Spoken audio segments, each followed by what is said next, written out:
Porque nos acompaña Luis Lodeo, él es dirigente colonense de la agrupación Colonense Unidos por su PAN. Ellos dicen que en las próximas horas deberían tener una reunión en presidencia, buscando esos 5.000 puestos de trabajo que está pidiendo Colón. Luis Ladeo, bienvenido y buenos días. Luis Ladeo, buenos días. Buenos días, buenos días. A ver, esta agrupación, agrupación Colonense Unidos por su PAN. En efecto. A ver, ¿qué está pidiendo? Bueno, mira, nosotros primero que...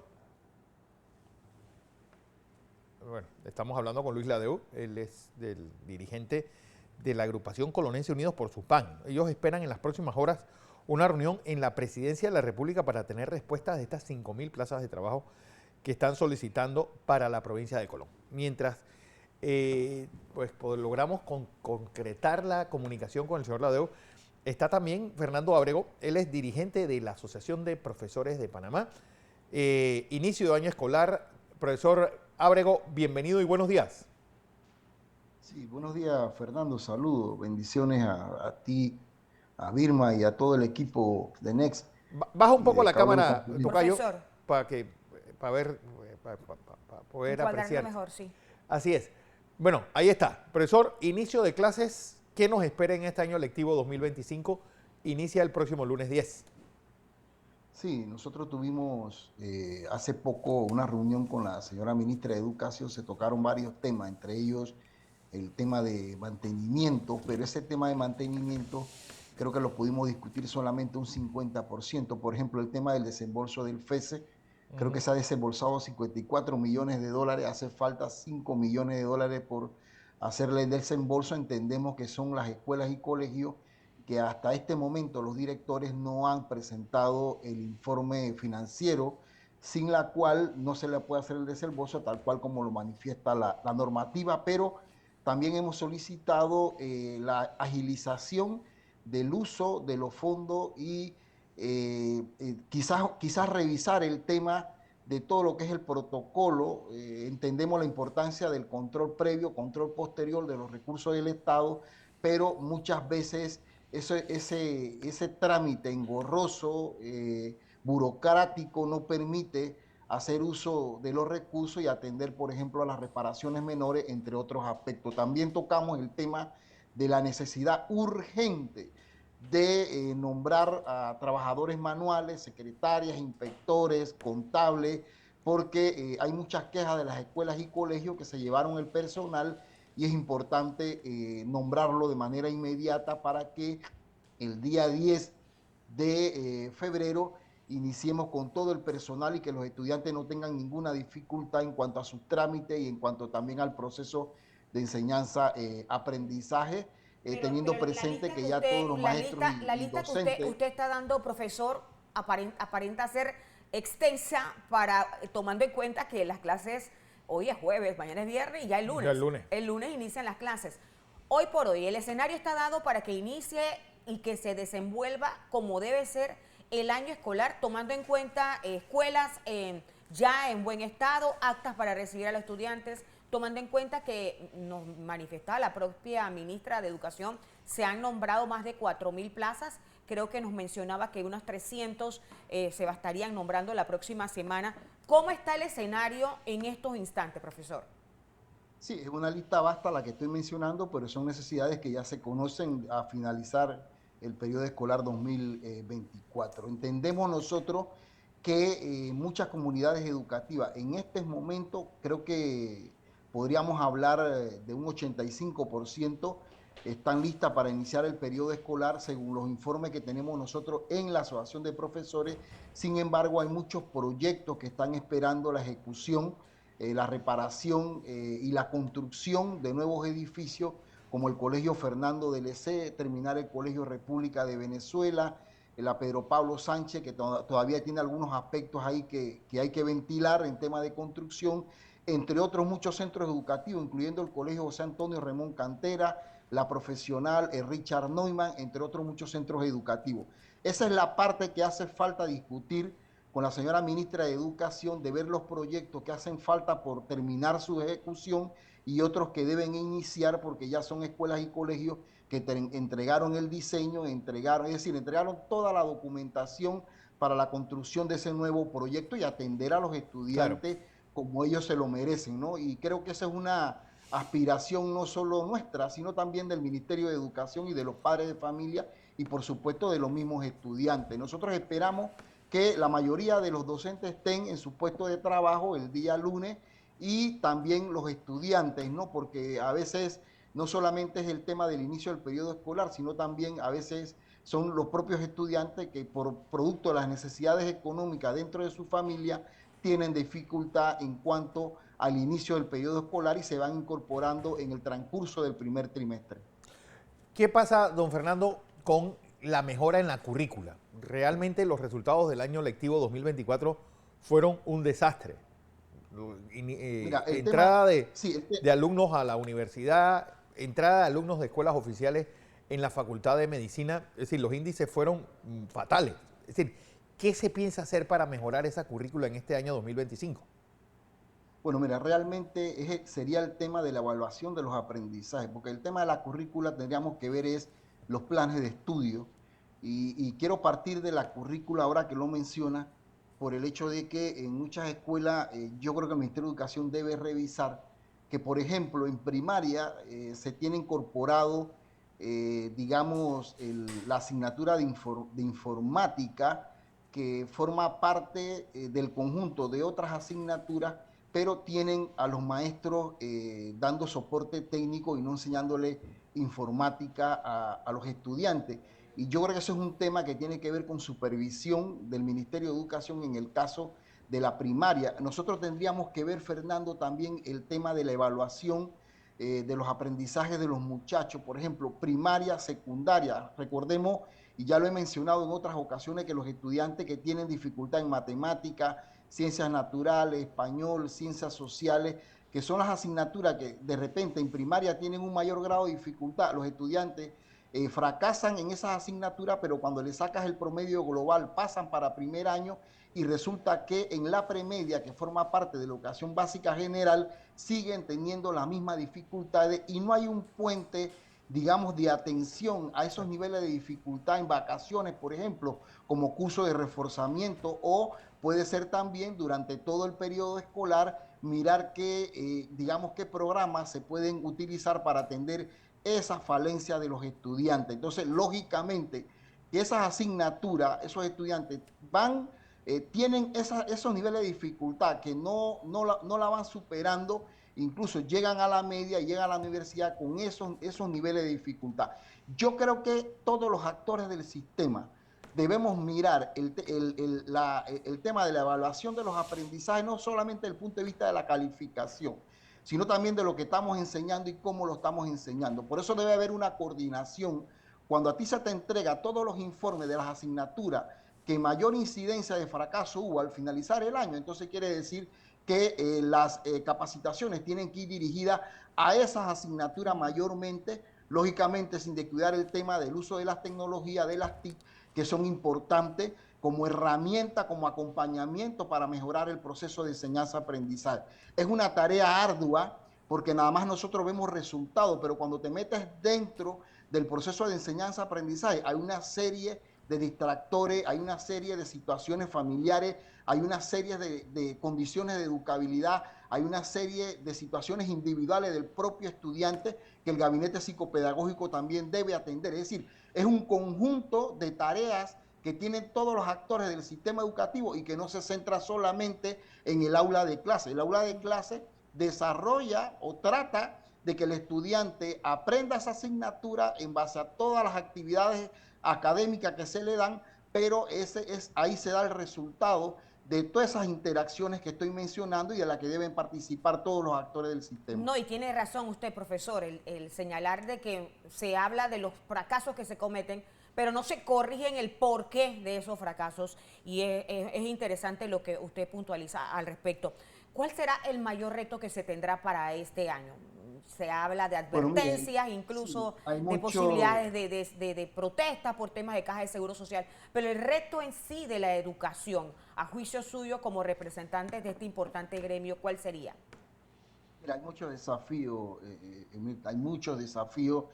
en el sistema educativo. Nosotros entendemos la necesidad del tema de la tecnología, pero ya todos aquí sabemos, porque en las redes sociales y en algunos programas televisivos internacionales han manifestado claramente que el uso de la tecnología, por lo menos en el caso de la primaria, la han suprimido, porque el estudiante tiene que desarrollar otras habilidades, otras capacidades, porque todo lo que queremos es que el estudiante sea reflexivo, sea analítico, sea crítico, pero para obtener esas habilidades a las que todos aspiramos, definitivamente hay muchos desafíos que hay que ver en el tema, como ya lo mencioné, de las capacitaciones, en el mejorar las capacitaciones, en el tema también de mirar la evaluación de los aprendizajes, lo que los muchachos están aprendiendo en estos momentos, mirar también las asignaturas, reforzar las distintas asignaturas que tenemos en cuanto a los diversos contenidos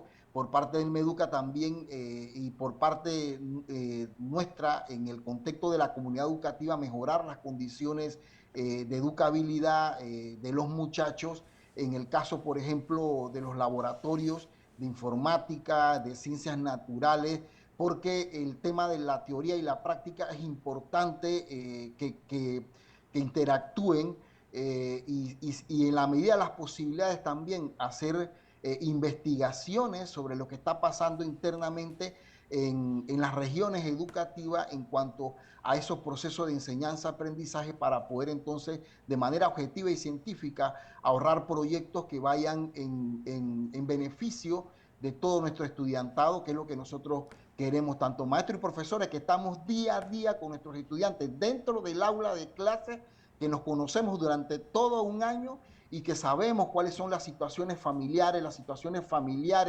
situaciones académicas de nuestros estudiantes, pero el docente no puede solo, necesita el acompañamiento del Ministerio de Educación y de los otros actores para mejorar esos procesos.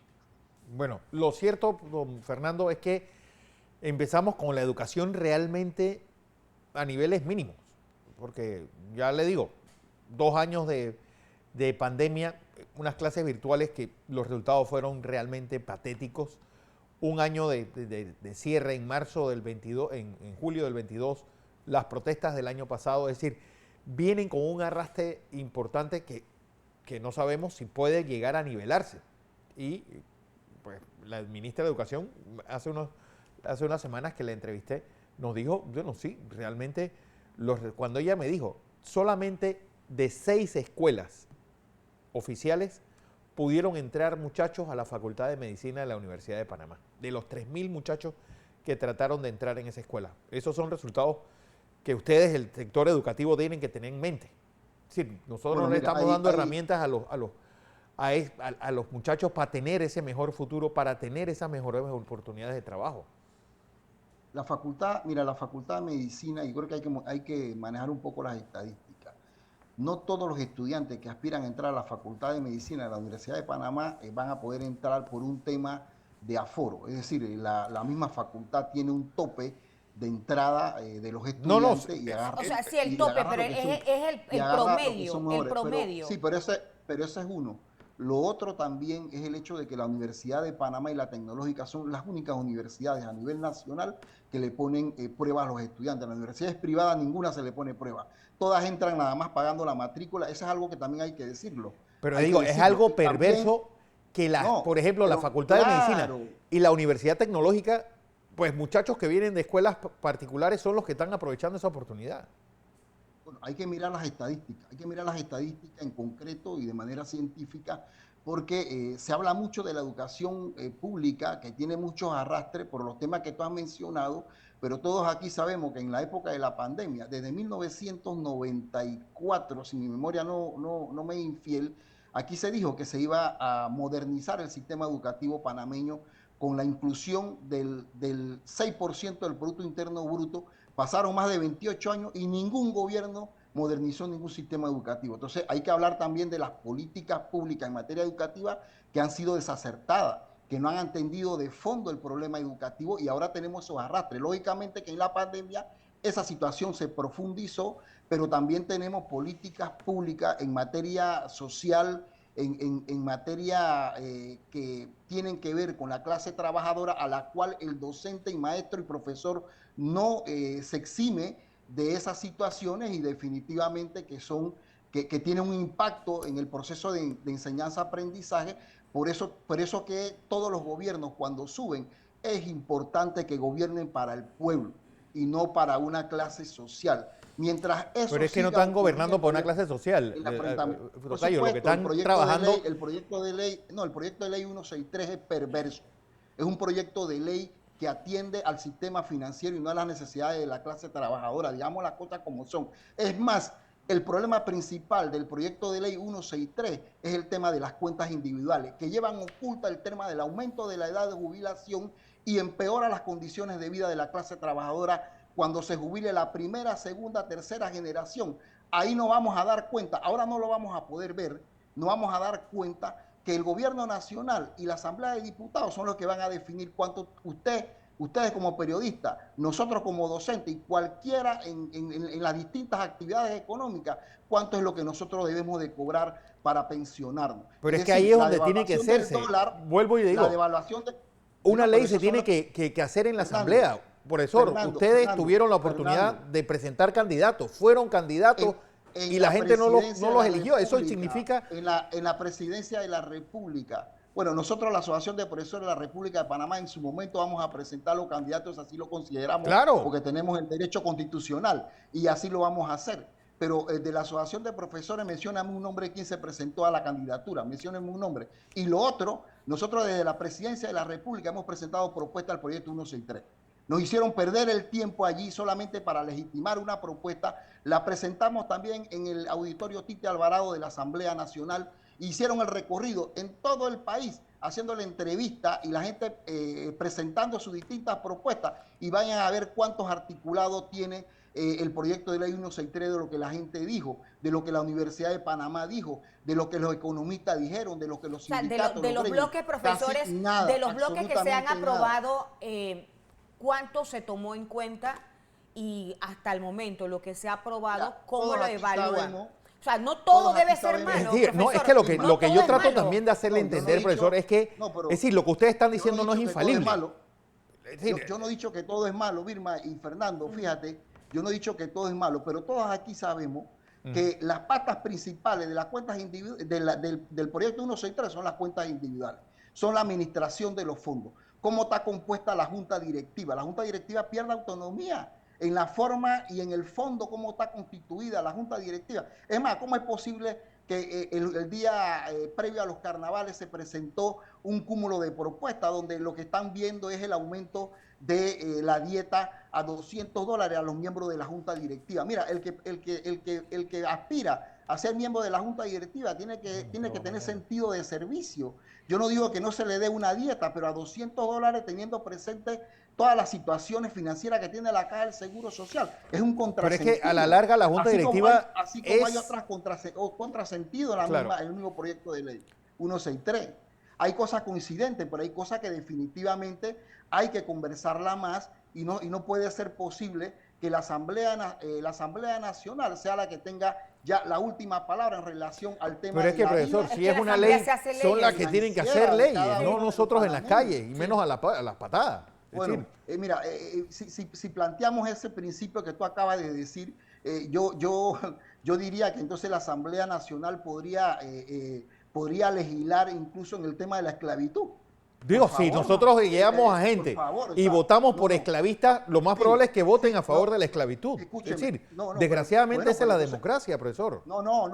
Y nosotros tenemos el derecho a defendernos de todos los ataques que impliquen un detrimento en nuestra vida y nuestras condiciones de vida y de mi familia. Yo tengo ese derecho constitucional, Fernando, y nadie me lo puede negar. Es un derecho. Pero digo, el derecho de nosotros pasa por votar por las personas que lleguen ahí, que sean más pensantes. Por eso cuando tú tienes un presidente que, como el presidente anterior, que violaba más de 20 artículos de la Constitución Nacional, imponiendo la ley 406, entonces todo un pueblo entonces se resiste a esa situación, como en efecto se hizo en el 2023. Entonces el pueblo mismo, es verdad, que es el que vota y nos representan en la Asamblea Nacional, en el órgano ejecutivo, coincido contigo, pero no por eso van a abusar del pueblo panameño en el sentido de proponer leyes que no respondan a los intereses de las grandes mayorías. Eso no puede ser tampoco. Eso es un contrasentido. Entonces tú no te puedes agarrar de ese argumento, de ese principio, que porque votaste por mí, ahora yo voy a hacer lo que me da la gana y me olvido de la Bueno, pero es que la gente tiene que ser consciente. La asamblea, profesor, los diputados en la asamblea están para hacer leyes. Lamentablemente, desde su inicio, desde la cuna, esto inició mal. ¿Por qué? Por la escogencia que se hizo a muchos de los diputados que hoy por hoy son los que están haciendo esas leyes, que no tienen la capacidad precisamente para estar sentados donde están. Y lamentablemente los culpables son los de los circuitos, nosotros mismos, los que escogimos a esas personas para que hicieran precisamente esas leyes que nos representaran a todos. No por eso nos vamos a quedar de brazos cruzados. No, claro que no, pero al final, hoy por hoy, los que hacen las leyes son en la Asamblea. Constitucionalmente se señala así. Hay que hacer docencia como la hacen ustedes en Next Noticias todos los días. Es decir, al pueblo también hay que hacerle saber sus equivocaciones, pero también el pueblo tiene el derecho a defenderse de los ataques de quienes están en estas curules en la Asamblea Nacional de Diputados, incluso en el mismo órgano ejecutivo, pero no cumplen con lo que dice la ley y la Constitución, porque a veces hacen leyes a la medida, al traje exacto de una persona y no a los intereses de la nación. Bueno, vamos a ver en qué termina todo esto. La cosa es Gracias, que profesor. todos esperamos tener un inicio de clases en paz. Como debe ser. Yo creo que es sí, lo que pasa es que la paz social todos la queremos, Fernando. Ustedes quieren llegar al medio de comunicación a dar sus noticias. Nosotros queremos llegar a la aula de clase, tranquilamente ver a nuestros estudiantes, regresar a mi casa, ver a mi familia. ¿Me explico? Todos queremos eso, pero todos queremos eso con justicia social. Entonces, aquí no podemos seguir hablando de paz, de tranquilidad, y entonces la gente legislando, gobernando y no garantizando la justicia social. Eso no puede ser tampoco. Bueno, vamos a ver qué pasa a partir del lunes, inicio del año lectivo 2025. Mucha suerte. Fernando Ábrego, dirigente de la Asociación de Profesores de Panamá.